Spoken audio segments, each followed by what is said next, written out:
لسروی مجاری زیادتر ده پرسم جهجای حواس عگید هفرسکاری اوفیسا پیوندین در و دیپلماسی برای آشتی و آزادی. هجای حواس گرگ بخیراتی کردستان 24 بزنم نرینا هواتشی پشتی 12 سالان لسروگر سوریا بوناوا کمکار عربی و پوزیسیون دبیجیتن که ولات عربی و کنداویج بو خاطر برجواندین خو دیسا وگر سوریا بوناوا کمکار قبول کر پسند کر اگر نه اسد هر او اسد او رژیم هر او رژیم یاکو زیادتر ج 5 میلیون انسان جبر راویان سروی 300,000 جبر تفجر اینوان جان خدای سلاورز بيجومان هكذا بنيرن الولاطة ولات نا جمعيات خيرينة برجواندين ولاطة هنا وقول برجواندي خوا تكلبيني ونيزيك بوني هر روشكي هر دفركي دبي دسبيكي دا استخوازم آماجه بوي بكم پیش خريك ما انيا اشتي و آزادية هبو جبري 2 ساله استكارم بيجب تقريبا نيزيكا 2 ساله ما بوي وقتي دا مديد في رولكي ولاطي عربها بجبر ولاطي عربها بكشتي دوري مسألة چاره سرکرنا حتى راداكي دوري مسألة چاره سرکرنا سياسي الهندري سوري دا كاتب جبر ويكي هناك دستوردان بون وهناك يزندي اجداج دا الهندري سوري دا اوجي وقت كور برجواندين خاو تيكلي ونيزيكوني وابو سدم قالك آستانكي هبون جبر ويكي بيگومان 2011 دا وقت ام بيجن جامعة عربي بريارستان خصنا في ريجيمي ام جداي نابينا دو تشتا دبتن دور خصنا ريجيمي تشتكا ودور خصنا سوريا وك ولاتاكي شريكة بآواكرنا جامعة عربية تشتكيا اما ام تكازيت كن سرهبنا سوريا وك بشك جامعة عربي جي خوار رولا خاطي دبليسي شركاتيا ولات عربي بشجرتناوي مسألة چاره سرکرنا سياسي لي ريجيم او سدم ريجيم هاتي دور خستن جامعة عربي نفس واسدما بلكي زيادتري واسدما تحتاج زيادتر بوالدتري سوريا ده بلكي ودينا خدا شرط مرجن كومكاري لپیش یا رژیم اسد دانا يجبو وگرا ناوا كومكاري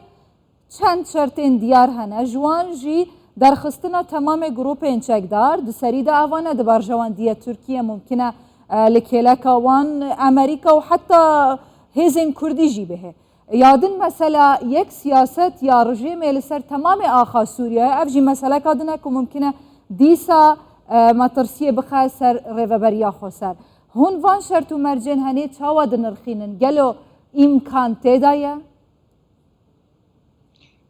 گمانم دجبری ام سر دورکی بسکنن یان دستهلاتکی دورکی تنی ده بسکنن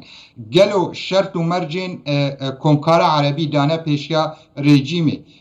سر بنگاها بریارا 2254 یک او پرسیاره که گلو و بریارا 2254 وک نخشاره و بیکار آنین هک او بریارا 2254 وک نخشاره ببه فشاره که رژیم البرو چاره سرکرنا سیاسی وره بيگومان او داخوازا توائی ملات سوريا بعربي و كردي و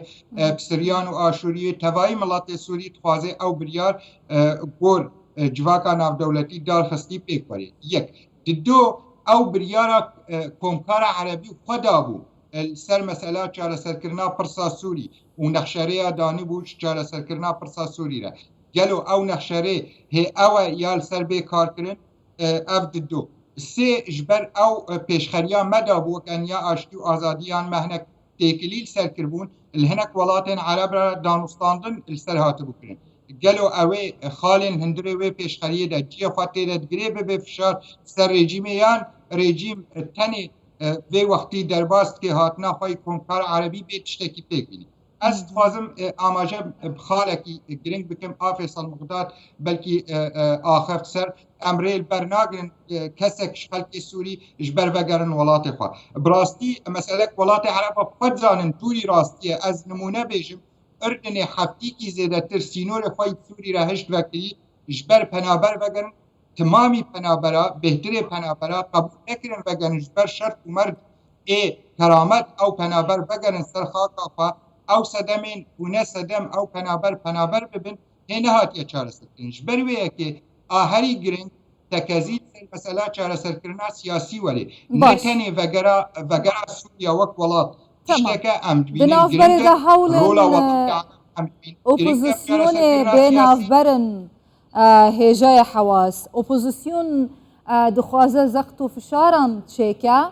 برای ولاتین روجاوا دسری واندا امریکا جبوکو اف ولاتین هنه پیوندین خوین آسایی کرنه دگل رژیم اسد هنه که سنوردار بکن یا جد بنی دا خود بکن نوگر سوریا جاران پیشی سال 2011 برای هوا هیچ باندورا اپوزیسیون جورو شوندا دمینه گلو بيجمان روشنكي براستي قالك زحمتي ودا هاف جريدانا كاري از بيجم برسياري برانجكي ديام بكن قالوا روشا خلقي سوري آزادي خواست روشا و رولا و چخاس ادمينه قالوا وغرا ريجيما عربي بكمكارا ريجيما سوري کامکارا عربی ده و چاره سرکرنه بکه و بهله اف خلقی ها بمینن بدن خلقی دی سوری ایدا خوازه آزادیت که نه باوریم ده نممکنه الا چاره سرکرنه سیاسی وری رولا ملت سوری نایت نکرن اف الالی دی رژیم اپوزیون تمامی هنزان کرد اپوزیونن بشه جدا گروپین سیاسی ای عرب هنه رولا هر یک شوابه گمان گور هبونا و گور ولات پیشگرتنا واتکن گور و تفدشه یان کیم باشه تشتكي دناف بريده هي هجا حواس بكرتاسي جبردمي مثلا ريفا بريا خو سرجي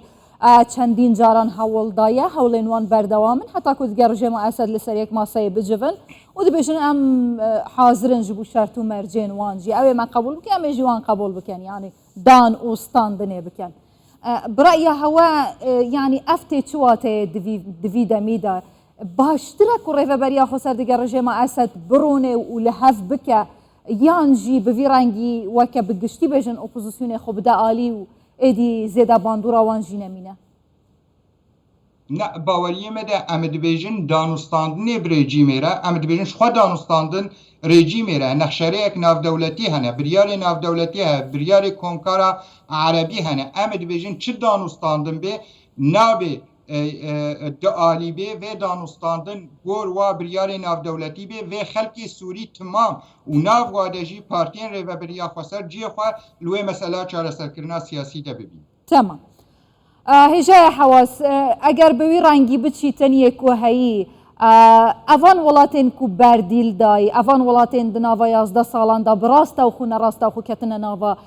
شرع سوریای چه قازانجا کت کن گلو اری افله هاتنا عربی سوری